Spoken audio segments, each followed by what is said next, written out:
El mar se volvió gris, plano y lívido, mientras el Bismarck seguía cojeando. Su casco negro surcado por aceite y llamas. Cada escora y cada abolladura era una sentencia en las últimas horas de un barco construido para dominar. Desde el inicio hubo un solo hilo que se fue tensando a lo largo de esas horas. Como el daño acumulado y las decisiones duras de los comandantes fueron quitando opciones hasta no dejar ninguna. Ese hilo nace en el shock inmediato de la batalla y corre, tenso e inevitable, hasta la decisión que acabó con la vida a bordo y con el propio barco. Cuando estalló el enfrentamiento con el HMS Hood y el Prince of Wales, el shock llegó primero como algo físico, el golpe de un proyectil, la conmoción que hacía temblar las ventanas, humo que se despegaba de las chimeneas en penachos súbitos y extraños. Los sobrevivientes después hablarían del olor, metal caliente y aislante quemado, una dulzura metálica que se metía en la nariz y no se iba. El momento único y catastrófico que partió el día, una andanada en los pañoles de munición del Hood, dejó a la escuadra alemana con un imperativo moral y estratégico que marcaría cada decisión desde entonces: evadir, preservar, reparar, desaparecer. Ese imperativo empujó al almirante Lütjens y al capitán Lindemann a decidir bajo presión,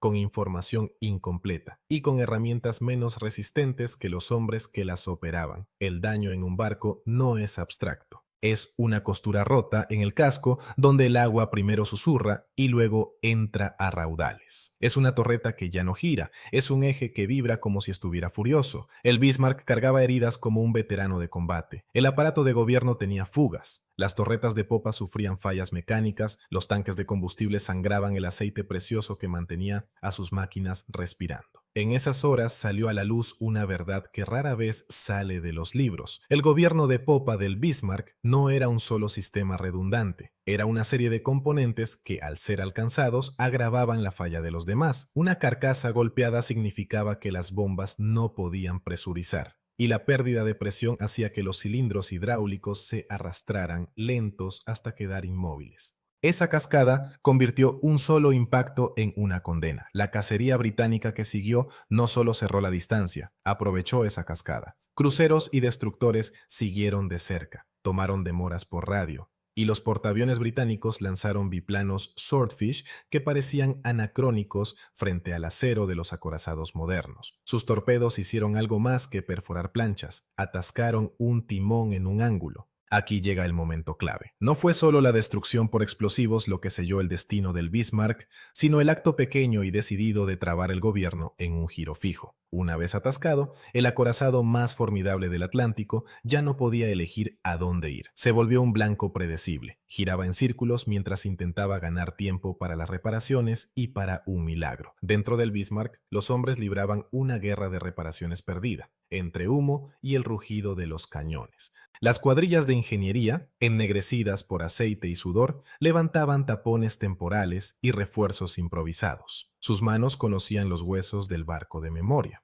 Cuando fallaban las bombas, los electricistas abrían paneles con dedos fríos. Los fogoneros avivaban el carbón con trapos húmedos. Los oficiales iban de compartimiento en compartimiento. Gritaban órdenes que se perdían en el ruido del barco. Aquí aparece otro detalle oculto. La ventilación y la arquitectura eléctrica que mantenían vivas las torretas dependían de energía auxiliar ubicada abajo, en zona vulnerable. Un impacto que inundaba los compartimientos bajos no solo paraba un ventilador, callaba toda la orquesta de montacargas de munición y de instrumentos de puntería. Los cañones del Bismarck se quedaron mudos, como un piano roto en una sala de conciertos. A medida que pasaban las horas, también se acumulaban las decisiones con peso moral. El almirante Lütjens se debatía entre correr al puerto francés de Saint-Nazaire, buscar refugio neutral en Islandia o pelear hasta el final. El cálculo no era solo técnico, era simbólico. Intentar una ruptura arriesgaba que los buques capitales británicos mandaran a las tripulaciones al fondo. Quedarse y pelear garantizaba una matanza, pero mantenía viva una doctrina naval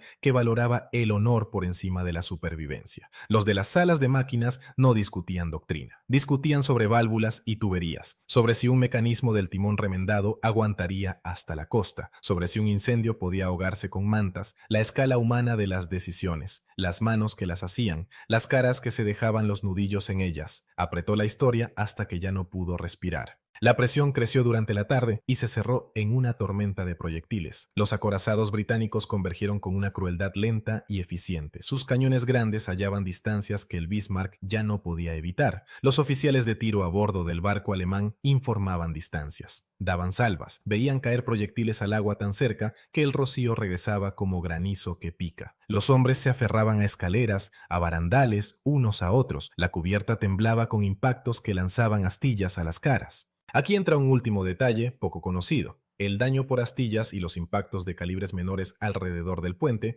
crearon humo y resplandor. Eso volvió poco fiables a los telémetros ópticos. Obligó a las tripulaciones a navegar por estima justo cuando más necesitaban precisión. Artillería sin vista es un apetito sin dientes. Cuando empezaron los cruces finales, todo lo que el Bismarck había perdido se juntó. Los sistemas hidráulicos fallaron, los cañones se trabaron, los motores tosieron y se sacudieron. Antes, el barco podía elegir ángulos y poner su cinturón blindado en la mejor postura. Ahora ofrecía flanco y banda con una terquedad predecible. Los hombres bajo cubierta sintieron salir la vida del barco de formas frías y estructurales. Reventaron las líneas de vapor, cedieron los mamparos. Y las bombas, mantenidas con cableado improvisado, dejaron de susurrar. Las voces en el puente eran casi casuales, casi agotadas. La decisión pasó del mando a la tripulación, autohundir para negar la captura, y aún así intentar mantener con vida al mayor número de hombres posible. Esa elección cargó el último peso moral del día, y los marineros que hicieron el trabajo necesario lo hicieron en un silencio que igualaba al mar de afuera.